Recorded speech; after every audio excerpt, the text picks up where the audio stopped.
మహబూబ్నగర్ జిల్లాలో municipal council budget సమావేశం గందరగోళంగా జరిగింది. కాంగ్రెస్ కు చెందిన కౌన్సిలర్లు సమావేశాన్ని అడ్డుకునే ప్రయత్నం చేయగా టీఆర్ఎస్ కౌన్సిలర్లు ఎదురుదాడికి దిగారు.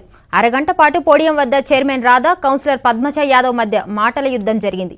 రెండు పార్టీలకు చెందిన కౌన్సిలర్లు వ్యక్తిగత విమర్శలతో పాటు అసభ్య పదజాలం చేయడంతో కౌన్సిల్ హాల్ దద్దరిల్లింది. కాంగ్రెస్ పార్టీ నుంచి చైర్మన్ గా ఎన్నికైన రాధా టీఆర్ఎస్ లో చేరడాన్ని కాంగ్రెస్ కౌన్సిలర్లు తప్పుపడుతూ చైర్మన్ సీటుపై కూర్చునే అర్హత రాధకు లేదని అన్నారు.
తెలుసు మైబూబ్నగర్ మొత్తం తెలుసు ఏం పేరు ఉందో.